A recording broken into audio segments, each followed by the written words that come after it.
In this series, we will compare massive ground units between commanders to see which one of them is most effective.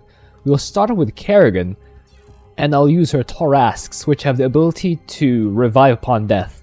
So I'll use Desolate Queen so that I'll have Assimilation Aura, which will make it better because I'll be able to gather more resources to build more Torrasques. Also, the Kinetic Blast is pretty good for air units.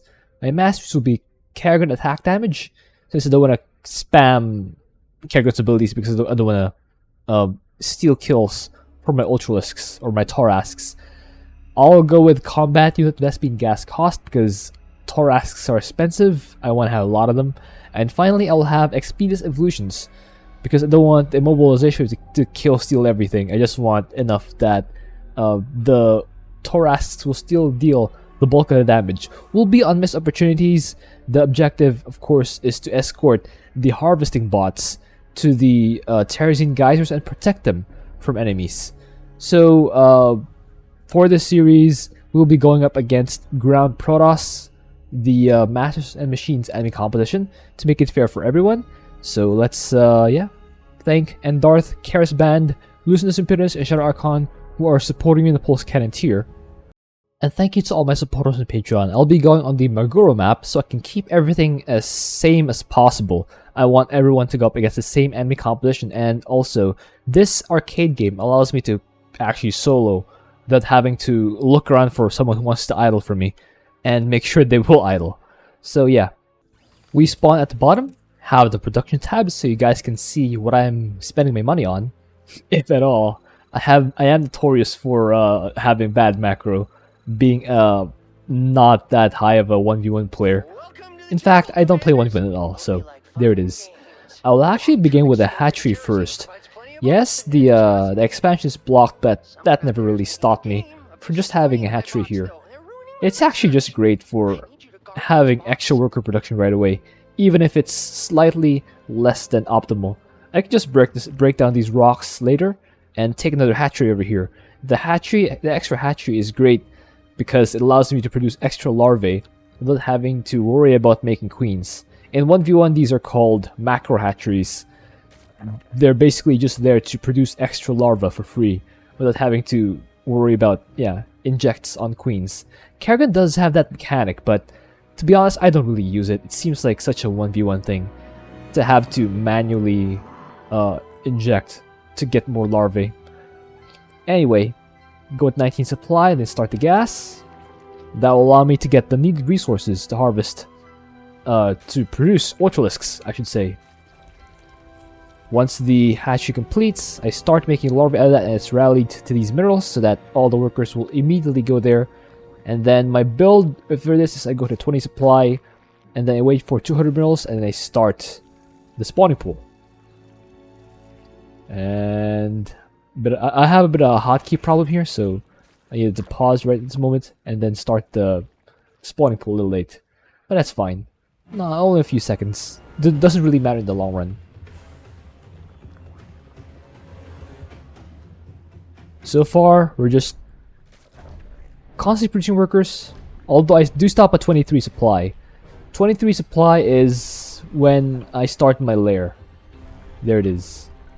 And then resume worker production till 25. There it is. I think, I actually make a pair of, 2 pairs of Zerglings here instead of workers because I actually want the Zerglings to break down these rocks so Kerrigan can pre-clear. And you can see Zerglings are dealing the damage on the rocks. I actually had a cute little idea. I wanted to bait the Zealot attacks using the Raptor Zergling. However, I kind of jumped the Zergling too far ahead. It kind of just dies, which is, a little unfortunate. I could have used that extra Zergling to break the rocks, but ultimately it doesn't matter. The enemies head toward my base. And I have a little wall off here of the evolution chamber and the spawning pool right beside the lair so that the Zealots cannot get to my workers. That is actually important so that I don't have interrupted mining.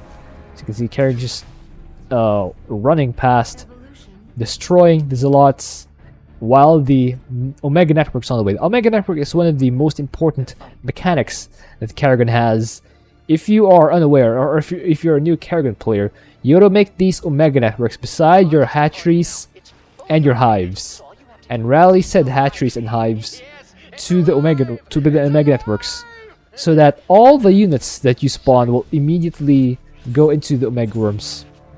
And once you have the networks ready, you can just spawn the worms for free.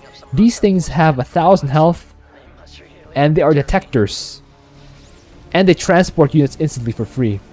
So there's actually no downside to building them. They're even adding me some of these slot packs. I get all of them clumped up, and then I use the crushing grip to whittle down their health.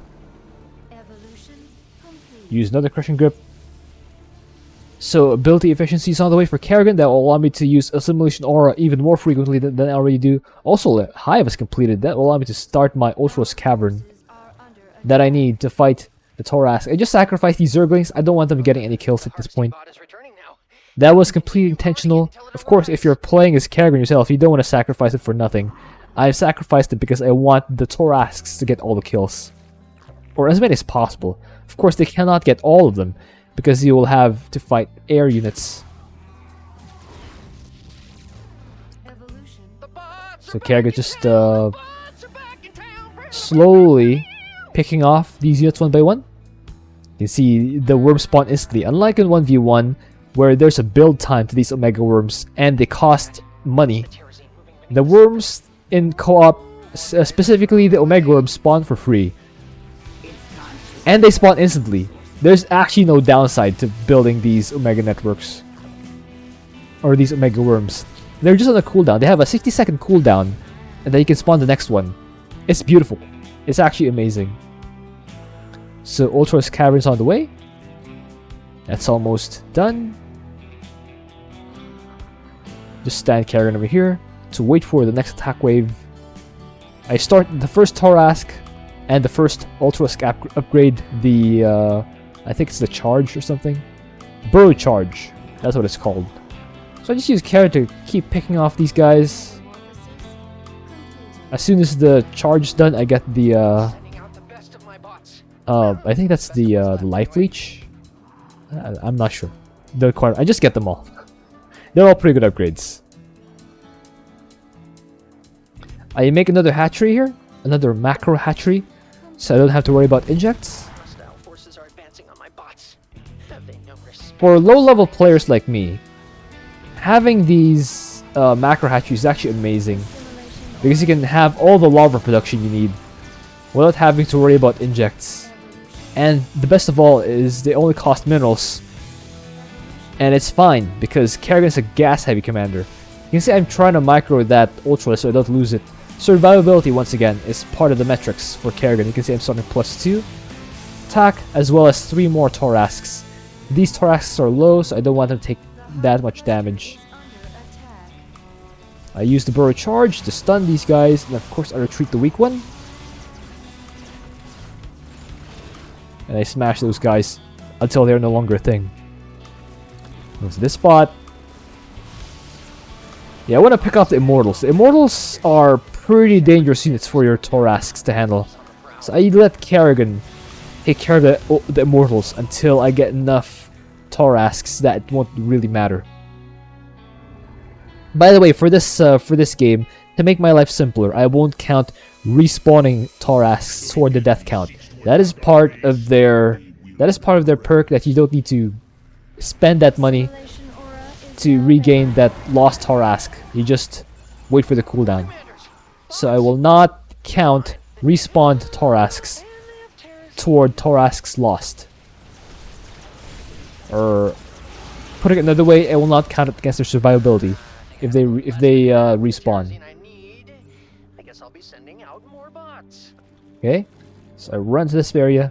Of course, we will have another premium for full clearing, which is why I'm trying to get this bonus.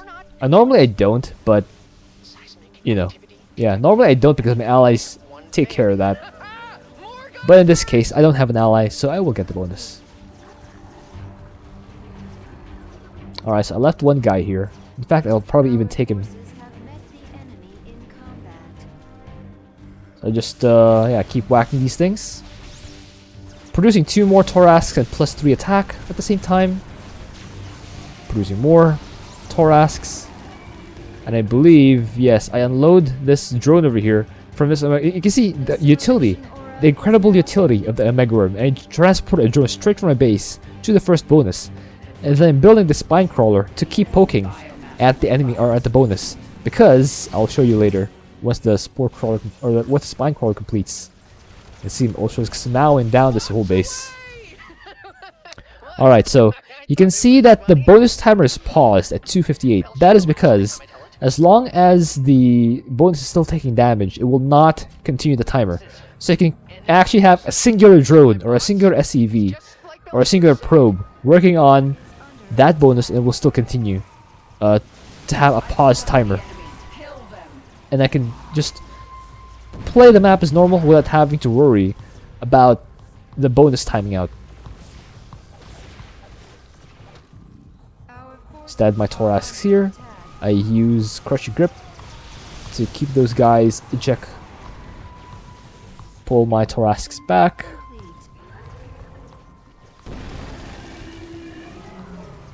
Yeah, just unburrow or just burrow charge everything. Burrow charge is such a good spell. Because it's, you know, just cooldown based. And it stuns everything. I use the Simulation Aura once again, so I can get more resources to produce more Torrasques. You can see +2 armors on the way. I've completed upgrades on my attack, so now I'm just getting armor upgrades. I use Kerrigan to shoot the air, because the Torrasques cannot get them anyway, so might as well. So the downside of having everything spawn from the Omega Worms is that they can easily get stolen. As you can see, they will take tremendous damage, but the good news is they had tremendous health, so they can absorb said tremendous damage. Yeah, they just respawn for free, just like that. So Kerrigan can just walk up here, or you know, just not. She could use the ratings. Kerrigan's like, high five, you're dead. High five, you're dead. Yeah, Kerrigan is currently busy with the Reaver. And then... Ooh, wow. That Colossus flew off the map. My goodness. That's violent. I'm maxed out, by the way. You can see. 196 out of 200. So I believe it will soon be time to make extra Omega Worms to have even more mobility and more tanking and more detection all around the map. Alright. I use Immobilization Wave and unload the Ultralisks and make this whole wave not a thing. Just make this entire wave not a thing. Of course, the fat one isn't completely stunned, so it'll still be able to whack a few times at my Torrasques, but it won't do a lot else. I'll just try whacking, but it won't do anything. Build a spine crawler there to pre-camp the last base or the last area. Also, just get rid of extra supply. That's actually just getting rid of extra supply. Great job, commanders. My bots are safe and sound. Do you do this sort of thing often? Unload the Torrasques here. Collecting terrazine is hard. Of course, I use Kerrigan to kinetic blast the air. So yeah, now it's time to build extra Omega Worms or Omega Networks because I'm maxed out. I might as well have a means to tank in case my Torrasques aren't quite enough. That's the actual benefit of the extra Omega Networks. You can just have extra tank. You can see here the spine crawler. I forgot all about it actually, and I just noticed that there's still a building here. Then I kind of just did that. Now it's starting the Symphony of Worms. Let's see where the first wave spawns.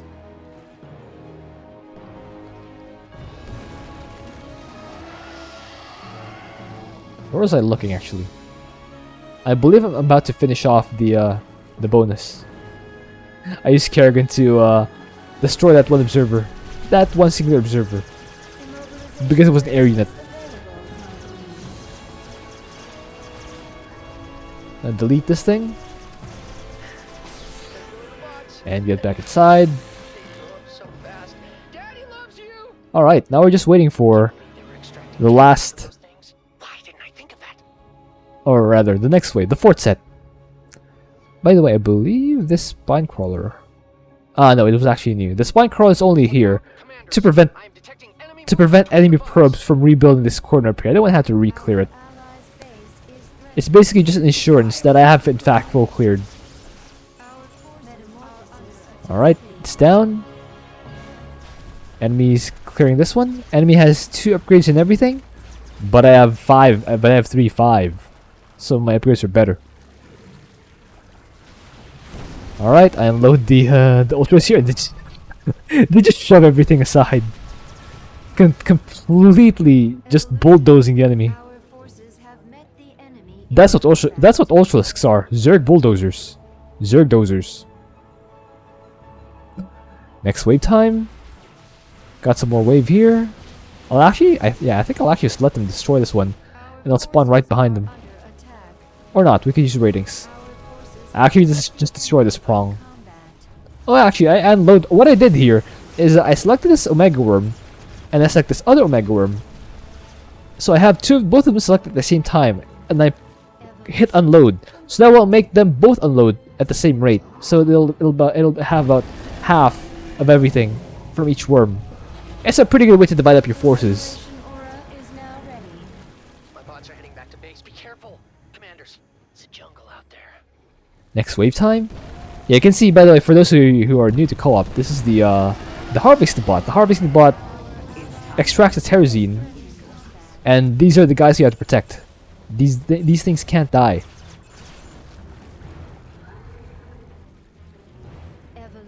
Alright, get in.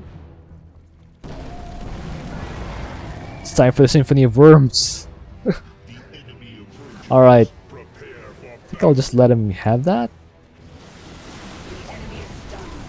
I use the mobilization wave, delete these Archons, and then I just unload here. And just start deleting everything. Torrasques, my goodness. Of course, as of now, the areas of the enemy have free reign. There's only one thing shooting back at them, and that's Kerrigan herself. Bots have returned. But, that being said, Kerrigan is pretty effective at hitting back against air. Sheer glider's being drained of its terrazine. Do you think you have time to send it? Alright. There's a void right here. I guess Kerrigan just... Yeah, there it is. Now it's done. Now it's gone. Unload more. Yeah, another nice thing about having the Omega Worm is that you can just summon your army in the middle of the enemy base. Or lots of them in the enemy base and just unload all around so that the enemy's strong points are less of a factor. Because you can just have your entire army just spread out in there so that their wall means nothing. Good news for me. Alright, one more. More terrazine to Only the bonus left. Our victory is close at hand. I was trying to see if I can get vision over here. Fortunately, I can't. Alright. Here's an overdude. And load everything. Let's see. It's an actual cluster in here. My goodness. Things just flying off the map. Last of the geysers. The last of their kind. Of course, there are still air units which Kerrigan needs to kill. And mothership goes down. Finally, the bonus will be completed.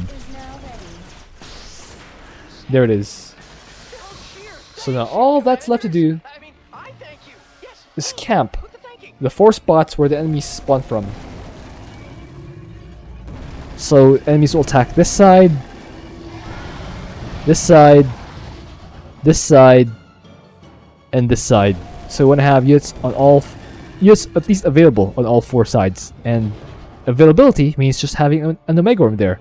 That's the beauty of having 11 Omega networks. You can just have basically the entire map Bots are telling me they're rolling covered in Omega Worms. Could be wrong. And I think it's beautiful. Before. Those little miscreants. Alright, let's fight the wave. Actually, let me just follow my camera. Okay, wave seen there. Delete these thingus. Enemies are headed for my bots. What a bunch of jerks. Alright. Now Kerrigan can see them. Alright, delete this whole wave. Get carried inside there. 17! I have 17 Omega networks. That's crazy. Unload these guys. Yeah, make them not a thing. Just make them absolutely not a thing. Smash all these clowns. Look, man, no hands.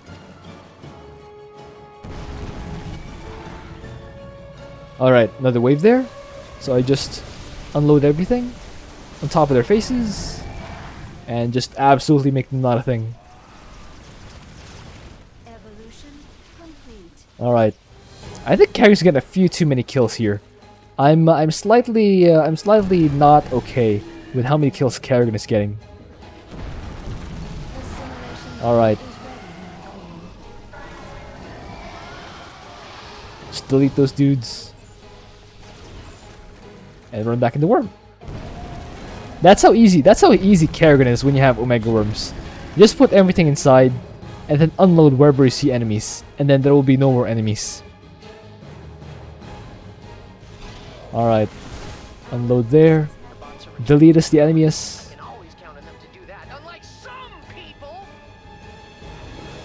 My goodness. They're like war elephants. With, you know, cleavers for arms.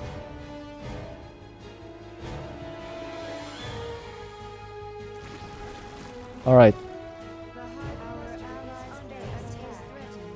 It's almost 2803. 2803 is the last wave timing, and it spawns on this side. That's why I pre-camped there. Mobilization wave. Delete everything. Just make them not a thing. Get inside. And unload. My goodness, that's a lot of stuff. That's a right mess right there. My goodness, they can storm all they want, but it will not. I guess, how many storms will it take to destroy a Torrasque? 500 health, and each storm does 80 damage. So that's at least 7. 7 to kill a Torrasque once. And by the way, Amon storms don't stack, so it's 7. You have to wait for this. You have to wait for one storm before starting the next one. And then that's just the first life. You have to do it all over again. That being said, I think the cooldown on the revive is like a minute. I'm not sure if a High Templar on his own can kill a Torrasque ever, without the auto attack at least. But anyway, that is game. 15k and 9k in the bank and max supply, and just spawning more and more worms because why not? Alright, so hope you enjoyed that. Thank you for watching. If you have an idea for what else you do, please leave that in a comment. So let's actually bring up the overlay. Alright, now we bring up the score thing again. You remember that? I think I have another image here. Alright, here it is. So kills percentage Ultralisk. It still says Ultralisk even though it's a Torrasque. 66.5. Oh, wait, that's damage. 66.5%. Survival, I can get that later. Full map clear. Yes, it was a full map clear. All bots saved. Yes, actually, just do 0.5. I think it's not that important. Bot damage 96. It might come in later. That might come in handy later. Anyway, now for the kill percentage. Ultralisk is 65%. That's kind of low actually. Survival is I made 64 and lost 1. What? Oh, yeah. Look at this. The respawn Ultralisk counts as an Ultralisk created. That's why it's 64. That's gonna be a bit wonky, but you know what? I'm okay with it. I'm okay with it. They probably won't win because they only have 65% of the kills, but let's have it anyway. So 64 over 65 total created. Oh wait, 63 over 64. Over 64. Yeah, I made 63, or I made 64, lost 1, so 63 survived. 98%. Alright guys, now it's up to you. Tomorrow, I'll a poll will go up on my channel asking you guys if you like Kerrigan's Torrasques relative to these other commanders' big boys. I will count Archons, I will count Thors, I will count Abs. I think Dark Archons are also massive. I'll have to check. If they don't, then I'll just remove it. Carax, they have Colossus, Abathur, of course, Brutalisks, Alarak, Wrathwalkers, Stukov, the Apocalypse, and I think, I'm not sure. Wait, no. The bunker's probably not massive. I will check though. Phoenix, I will count Warbringer and the Colossus. Dahaka will be Tyrannosaurs. Tychus will be the Odin. Zeratul will be, I think, the Avatars. Again, I will check the Avatars to see if they're massive. Stetboy, the Mecha Ultralisks, and Arcturus, the Black Hammers. Next week we will see the Artanis video. Artanis definitely has massive units, the big boys, but you will not see the light precision Kerrigan yet. That's because I will record Artanis in advance. I will record Artanis in advance because I'll be on holiday next week. So yeah, no number here, but still vote though. Still vote. I'll see you guys next time.